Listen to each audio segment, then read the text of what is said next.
en nuestra cultura, ¿no? A eso, hablando de nuestra cultura, yo le quería preguntar a Patricio, ¿por qué se da toda esta desunión? Sobre todo en una fecha importante donde América surgió a la historia, guste o no, surgió a la historia. ¿Por qué nosotros, que podíamos haber sido una gran nación, terminamos combatiendo en rencillas y desunidos? Bueno, porque básicamente se abandonó la historia y la tradición. Es decir, los pueblos, antes que ser estados nacionales, son tradiciones. Porque si no, ¿qué es lo que te identifica a vos como argentino, como boliviano, como chileno, como peruano?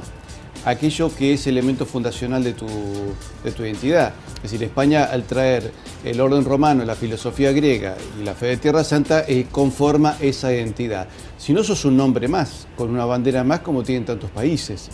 Pero, es decir, no existe la argentinidad, la chilenidad, la bolivianidad o la peruanidad como identidad profunda, sino que son la corporización en estados modernos de aquella tradición española. Si no se entiende eso, no se puede gobernar y desarrollar un país. Y el tema que detrás de todo eso, y destruyendo eso y sabiendo que eso era fuerte, Inglaterra estuvo generando la guerra del Pacífico. También tuvo que ver entre la guerra del Chaco, entre Bolivia y Paraguay. Pero la guerra del Pacífico tuvo muchísima importancia, ¿no es cierto? Estaba el tema del guano, que además tenía aplicaciones incluso creo que para la pólvora.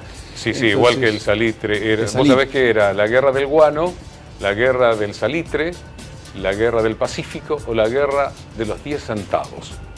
Así se la conoció. Y hay una película chilena que critica, ¿sabés, Patricio? El hecho de decir, nosotros nos estamos peleando entre nosotros y aquí los que van a ganar son los ingleses. Ah, sí, por supuesto. Además hay una escena donde un oficial chileno denuncia de eso y otro dice, bueno, tenés que obedecer igual porque sos un oficial del ejército chileno, tenés que ser orgulloso. Y el mismo orgullo tenían bolivianos y peruanos, ¿cierto? Patricio, ¿por qué no nos unimos? ¿Por qué no alguna vez estuvimos juntos? Vos fíjate, a ver si me seguís. Algunos te dicen que la patria es donde uno nace. Yo sostengo que la patria es el idioma que uno habla, porque es la identidad que vos tenés desde la cuna. Bueno, vos hablás español en cualquier lugar donde hayas nacido. Entonces el idioma es una marca al rojo vivo que tenés. Vos fíjate, yo lo he visto en muchos inmigrantes, Patricio, que han venido de Europa aquí. Es un ejemplo tonto, pero que vale. Están golpeando un clavo con un martillo. Cuando se golpean el dedo, aunque hayan estado acá 20 años, no dicen la palabrota en español, lo dicen en su idioma nativo. Sí. Ahí te das cuenta que la patria es el idioma. Sí, y por otra parte, digamos, todos los sudamericanos que son hispanoamericanos, mal llamados latinoamericanos. Mal llamados latinoamericanos. La latinidad no existe. Cuando vienen acá, es decir, sí, la latinidad existe en cuanto si tomás el Imperio Romano. Si no, digamos, tomás digamos, la herencia romana de España y la religión católica como elemento constitutivo, ¿no es cierto? Pero tomás cualquier venezolano que está viendo acá y vos no notás mucha diferencia. De hecho, vos, por ejemplo, los bonaerenses y los porteños son mucho más parecidos a los montevideanos y los entrerrianos a la gente del norte de Uruguay que tal vez a un jujeño, ¿no es cierto? Claro. El jujeño es mucho más parecido a un boliviano. Y hay mendocinos que se parecen más tal vez a un chileno. Entonces, en realidad, pues decir, ¿por qué no nos podemos unir? Y bueno, porque tenemos el pecado original de habernos desunido. Es decir, si los pueblos de Hispanoamérica entendemos que éramos un solo país, de acá hasta California, y que lo desperdiciamos, que tenemos una moneda, un rey, un gobierno, todo en conjunto, si eso no lo podemos ver, tenemos un problema para entendernos, ¿cierto? Enrique, teniendo en cuenta lo que señaló Patricio, la situación de Bolivia y Chile y otros problemas de fronteras que en realidad, siendo todos el mismo país, son problemas internos, no son problemas entre naciones, porque somos todos la misma, estamos de acuerdo en eso, ¿no?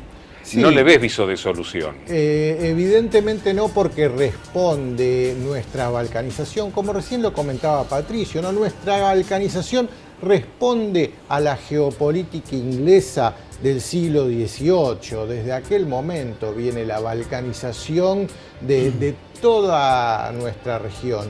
Y siempre me llamó la atención, en el planeta no hay país, que me perdonen los hermanos chilenos por lo que voy a decir, pero en el planeta no hay país con geografía más ridícula que la geografía que tiene Chile. Y eso quiere decir claramente que Chile fue dibujado por alguien que no quería que el país que se terminara armando en el Cono Sur fuera un país bioceánico, que tuviera salida tanto al Pacífico como al Atlántico. Y ahí marcaron la línea divisoria, pero donde cruzaron la línea dejaron hermanos divididos de un lado y del otro, y eso es lo que deberíamos empezar a tomar conciencia para arreglarlo, ¿no? Porque no hay que ir a los tribunales en La Haya para que nos solucionen un problema que es parte de nuestra cultura. Pero los medios de comunicación, Manuel, sobre todo anglos, yo creo que hay, no sé si ustedes estarán de acuerdo, pero creo que hay un choque de culturas anglos contra hispánicos. ¿Lo hay o no? Vos fíjate, por ejemplo, existe algo que yo llamo cipallismo lingüístico. ¿Cómo está tu look? Sí. Está muy cool. Hay que ayornarse. ¿No te cuesta decir cómo es tu apariencia? Qué bueno que está esto. Hay que actualizarse. Si el español le sobra. Sí. Palabras. Sí, bueno.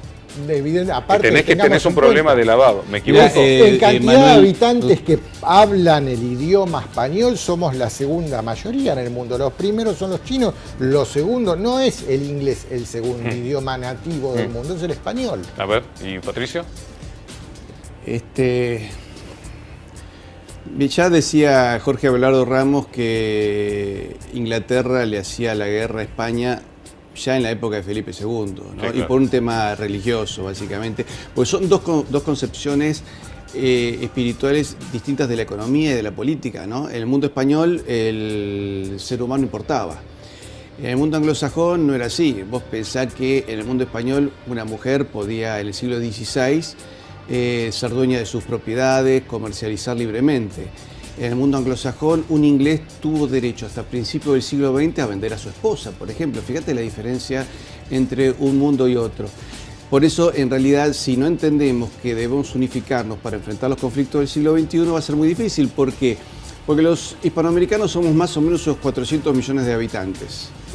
El mundo chino son 1.500, ¿no es cierto? Y ahora tenemos una ventana de tiempo, como dijo muy bien un politólogo santafesino, Marcelo Gullo, donde él dice, tenemos una ventana de tiempo de 20 años que es el conflicto entre China y Estados Unidos. Ahí se va a definir la potencia hegemónica del siglo XXI. Los chinos tienen mucha autodisciplina y los norteamericanos, bueno, ahora tienen un nacionalista que está viendo cómo pegarle la vuelta a toda esta situación. Pero nosotros, estos 400 millones, tenemos que empezar a trabajar en conjunto y ver qué políticas en conjunto, qué moneda común podemos tener, qué fuerzas armadas en común podemos tener, porque si no, nos van a ir comiendo de a poco. Mira, yo siempre digo, yo creo que si vos tomás un siberiano, que conoce solo Siberia, lo tirás en Uruguay, ¿no? Y dice, qué lindo país, ¿qué idioma hablan? Español. Es España, no, se llama Uruguay. Llega al Río de la Plata y ¿qué dice? ¿Hay otro país? ¿Hablan otro idioma? No, el mismo.